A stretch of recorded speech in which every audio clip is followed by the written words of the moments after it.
Chương trình này được bảo trợ bởi Family Joy, tổ ấm y tế của mọi gia đình, 714 898 0765.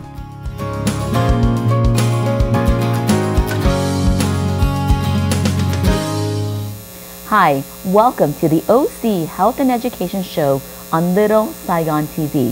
I'm your host, Julie Yip. To us, OC stands for community because we believe our community thrives when we come together. We thank you for joining us each Tuesday evening at 7 p.m. on channel 56.10 and on Wednesday morning on channel 14.2. This is a bilingual English and Vietnamese program dedicated to educating and inspiring our community. Today on our show, we have a very special guest coming all the way from Texas. Is Ms. HaiTrieu, who is a professor at the Texas University. Today, we would like to continue to talk about the issues that really matters to our community. And today is talking about youth health, mental health wellness and suicide prevention. Cảm ơn quý vị, khán giả của Little Saigon TV đã theo dõi chương trình Kiến thức, y khoa, gia đình và xã hội. Julie hân hạnh mời được hôm nay chị ông HaiTrieu lên đài Little Saigon TV. Chương trình Kiến thức y khoa gia đình và xã hội là chương trình OC Health and Education. OC nói tắt là chương trình là Our Community. Julie hy vọng cộng đồng của chúng tôi và tiếp tục có thời gian gặp nhau mỗi tuần, nói chuyện rất là cái thông tin rất là quan trọng cho quý vị. Hôm nay Julie sẽ nói chuyện về cái sức khỏe tâm thần cho mấy trẻ em. Mấy trẻ em là mấy cái youth of the community mà nhấn mạnh về nói về cái suicide prevention, làm sao mà mình được giúp cho mấy trẻ em đây. HaiTrieu, thank you so much for coming to the show. Hi, Julie. Thank you so much for having me. I've been waiting for this opportunity to chat with you. We have a lot of fun together. I want to thank you, the audience, as well, and all the people watching us out there in Orange County and possibly nationwide. Cảm ơn Julie nhé, với lại tất cả mọi người đang coi đài này. I'm looking forward to just having a heart-to-heart talk about mental well-being. I like to get away from mental illness. It's really mental well-being for our youth. 15 to 24 specifically is what I'm really passionate about, because it is a bit of a concern because the second leading cause for death for our youth right now is suicide. I know it's a scary word, but it doesn't have to be scary. We can talk about it, get used to it. That's my dream, is that our Vietnamese community would just get comfortable with talking about mental health. HaiTrieu hôm nay rất là mừng là được nói chuyện với chị Julie về sức khỏe tinh thần. HaiTrieu mong là cộng đồng Việt Nam mình sẽ một ngày nào rất là quen nói chuyện về sức khỏe tinh thần. Tại vì bây giờ đó mấy em trẻ 15 tới 24 tuổi đó, mấy em trẻ tự tử rất là nhiều. HaiTrieu không muốn sợ các phụ huynh, nhưng mà thiệt ra cái này là một cái bệnh rất là sợ cho phụ huynh. Tại vì lúc mà mấy em đi tới đại học mình đâu có thấy mấy em nữa. So hôm nay mà HaiTrieu cảm ơn tất cả mọi người đã mời HaiTrieu tới đây để nói chuyện về cái topic này nhé. Cảm ơn Julie nha. Chị HaiTrieu, cảm ơn chị HaiTrieu đã dành thời gian rất là đặc biệt hôm nay. Tại bữa nay là chị HaiTrieu từ Texas liên lạc với mình, phải không? Mấy tháng đây Julie rất mong được chị HaiTrieu lên đài, thì rất là hân hạnh được gặp hôm nay. Trước khi mình nói chuyện về suicide prevention, Julie hy vọng với khán giả của Little Saigon TV có một thời gian để cho hiểu, để làm quen với chị. Chị nói chút là gia đình của chị có mấy em trong nhà, chị làm việc gì trong cộng đồng của mình? Dạ vâng, cảm ơn Julie nha.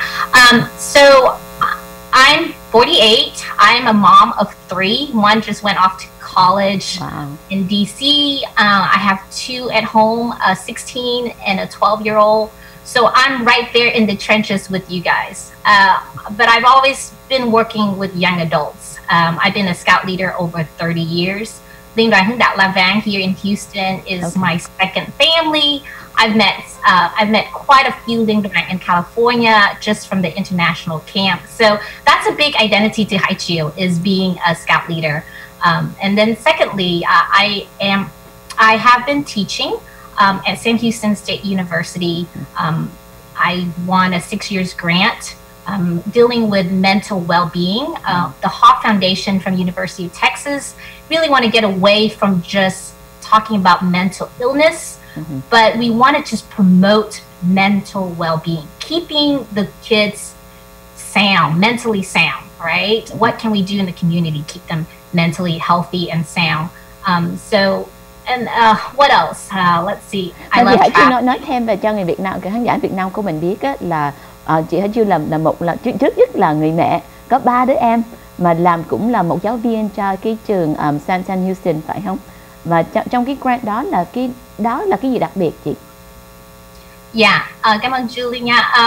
Cái grant này á, là từ Texas á, ai cũng biết á, là cái bệnh tự tử á, nó rất là nặng, nhưng mà cái grant này họ muốn khuyến khích á, trong cộng đồng Houston á, khuyến khích làm sao á, để sinh hoạt với mấy em, để giữ cho mấy em vui vẻ, hạnh phúc, không có tới cái bệnh tinh thần.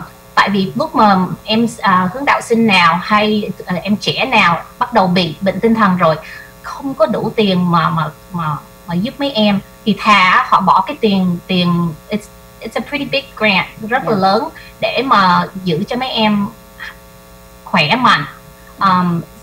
Just làm những sinh hoạt trong hướng đạo đã làm rồi, với lại sinh hoạt như bình thường, nhưng mà muốn để ý về những cái tinh thần, như là có thể như là Houston tháng 3 này bị cái freeze, mình không có nghĩ nó ảnh hưởng cái tinh thần của mấy em, nhưng mà thực ra cái gì nó cũng ảnh hưởng cái tinh thần của mấy em, hay là nhiều việc bài học, cái class rank nó ảnh hưởng cái tinh thần của mấy em trẻ. So the Hawk Foundation nó muốn promote cái mental well-being thôi, chứ không có phải nói về cái mental illness không. Yeah. Okay. Well, HaiTrieu, thank you so much for sharing so much information about, who you are as as a mother first and a professor, but also a community leader in helping all of our youth to prevent suicide and promote mental wellness. I do want you to share a little bit about, that you're also the founder of the TALKandMEND organization. Is that correct? Can you tell us a little bit about that part of who you are? Yes. So TALKandMEND is a grassroots movement. What happened was during the COVID, we couldn't actually do activities for the youth, right? So we took it to become a movement of just bringing awareness nationwide, just start talking about it. We're not therapists. I'm not a therapist. I'm a sociologist. I'm a bridge maker, right? I just want to talk about it and then encourage people to get help if needed, right? Because in the Vietnamese community, we're okay saying, hey, I need to go to a doctor's appointment, right?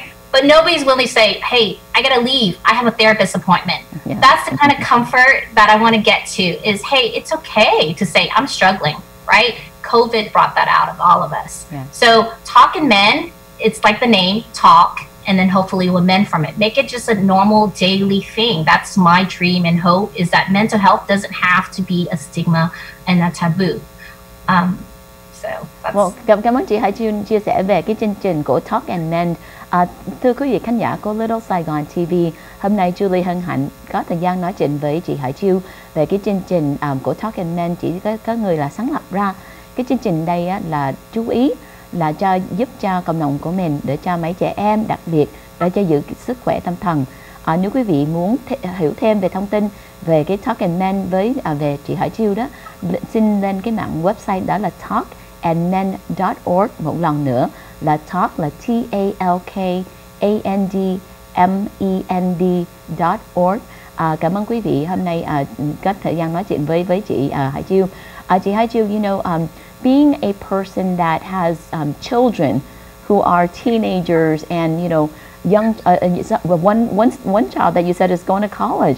What does mental health wellness mean to you as a mom when you have teenagers at this impressionable age, and maybe also an age that we as parents have to monitor a little bit more closely on their mental wellness? That's a great question, Julie. I'm very fortunate that I am currently working on TALKandMEND, because it's helping me as a mother. It's helping my own home, right? Just a little backstory. I lost my dad right before COVID. And so I hit grief really badly, and I was trying so hard. I was being super mom, like 3 meals a day, snacks in between, taking care of my mom. 11 p.m. I would go there to sleep at my mom's house, and I would just crash from just pure exhaustion. So TALKandMEND has actually personally helped me in my own life because I actually had to go to therapy to get out of the depression that I dug myself in, which is actually normal after grief, right? However, I learned so many tools that I want to share with people. Like there's so many things I didn't know about myself. It's really evaluating how I grew up. And I utilize those tools in my own parenting. So some of the things that I've started implementing, because we always think about high school kids, but I currently have a 7th grader, right? I have... HaiTrieu, you know, after the commercial break, I will definitely want to learn a lot more about your personal journey. You know, oftentimes when we develop these organizations, we develop with a mindset to help the community. But I love what you said, that it also helps to serve yourself and your families, because I think it makes it even more meaningful.